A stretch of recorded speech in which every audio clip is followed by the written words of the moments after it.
ଗୁରୁଦିବସ ଭାଷଣ ଛୋଟ ପିଲାମାନଙ୍କ ପାଇଁ।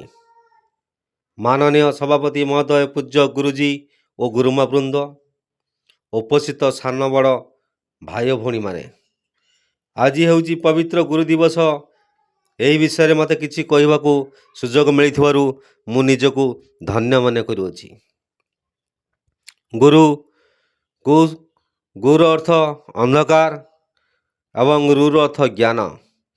ଅନ୍ଧକାରରୁ ମୁକ୍ତ କରି ଯିଏ ଆମକୁ ଆଲୋକ ଜ୍ଞାନ ଦେଇଥାନ୍ତି, ସେ ହେଉଛି ପ୍ରକୃତ ଗୁରୁ।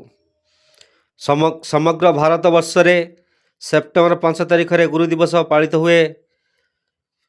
ସର୍ବପଲ୍ଲୀ ରାଧାକ୍ରିଷ୍ଣ 1888 ମସିହା ସେପ୍ଟେମ୍ବର 5 ତାରିଖରେ ତାମିଲନାଡୁର ତିରୁତାନି ଗ୍ରାମରେ ଜନ୍ମଗ୍ରହଣ କରିଥିଲେ। ସେ ଜଣେ ବ୍ରାହ୍ମଣ ପରିବାର ଜନ୍ମଗ୍ରହଣ କରିଥିଲେ।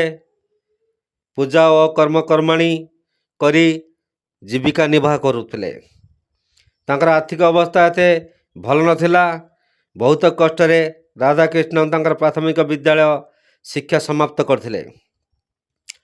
ସର୍ବପଲ୍ଲୀ ରାଧାକ୍ରିଷ୍ଣ ମାଡ୍ରାସ ବିଶ୍ୱବିଦ୍ୟାଳୟର ଦର୍ଶନ ଶାସ୍ତ୍ରରେ ପ୍ରଥମ ଶ୍ରେଣୀରେ ପ୍ରଥମ ହୋଇ MA ପାସ୍ କରିଥିଲେ। ସେ ମଧ୍ୟ 1909 ମସିହାରେ ପ୍ରଥମେ ମାଡ୍ରାସ ରେସିଡେଣ୍ଟ କଲେଜରେ ଅଧ୍ୟାପକ ହୋଇଥିଲେ। ସେ ମଧ୍ୟ ଇଂଲଣ୍ଡର ସର୍ବୋଚ୍ଚ ଉପାଧି ପାଇବାର ସୌଭାଗ୍ୟ ଅର୍ଜନ କରିଥିଲେ। ଡକ୍ଟର ସର୍ବପଲ୍ଲୀ ରାଧାକ୍ରିଷ୍ଣ ଆମ ଭାରତର ଦ୍ୱିତୀୟ ରାଷ୍ଟ୍ରପତି ହୋଇଥିଲେ। ସେ ଜଣେ ଆଦର୍ଶ ଶିକ୍ଷକ ଓ ଦାର୍ଶନିକ ମଧ୍ୟ ଥିଲେ। ସେ ଶିକ୍ଷକ ସମାଜକୁ ବହୁତ ସମ୍ମାନ କରୁଥିଲେ। ତେଣୁ ତାଙ୍କ ଜନ୍ମଦିନରେ ସାରା ଦେଶର ଶିକ୍ଷକ ସମାଜର ସମ୍ମାନ ପାଇଁ ଗୁରୁ ଦିବସ ପାଳନ କରିବା ନିମନ୍ତେ ପ୍ରସ୍ତାବ ଦେଇଥିଲେ। ସେହି ଦିନଠାରୁ ଆଜି ପର୍ଯ୍ୟନ୍ତ ଭାରତବର୍ଷର ସବୁଆଡ଼େ ପ୍ରତ୍ୟେକ ବର୍ଷ ସେପ୍ଟେମ୍ବର 5 ତାରିଖରେ ଗୁରୁ ଦିବସ ପାଳନ କରାଯାଇ ଶିକ୍ଷକ ସମାଜକୁ ସମ୍ମାନ କରାଯାଉଛି। ପ୍ରଥମ ଗୁରୁ ଆମର ହେଉଛି ପିତାମାତା, ଯିଏ ଆମକୁ ଜନ୍ମ କରି ଲାଳନ ପାଳନ କରି ଛୋଟରୁ ବଡ଼ କରିଥାଏ।